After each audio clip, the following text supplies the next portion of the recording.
Welcome to the Tech Egg. Don't get scrambled. Enjoy the video. In this video, I will explain how to learn flashcards fast.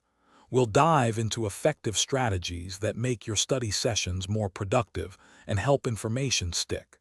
Get ready to transform your learning approach and master new material with greater ease and speed. Let's get started on building a stronger memory. Creating good flashcards is the first step to fast learning.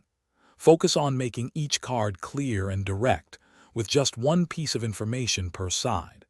Adding visuals can really boost your memory, especially for complex topics.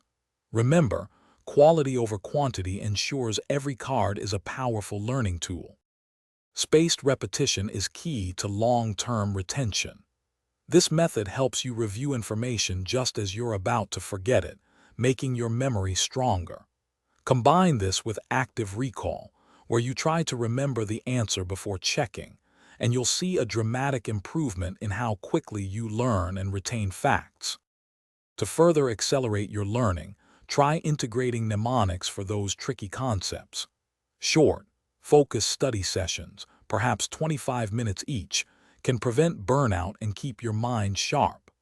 Regularly testing yourself isn't just for assessment. It's a powerful learning tool that highlights areas needing more attention. These techniques will make your flashcard learning incredibly efficient. Thanks for watching. Consider subscribing if I helped unscramble your problems.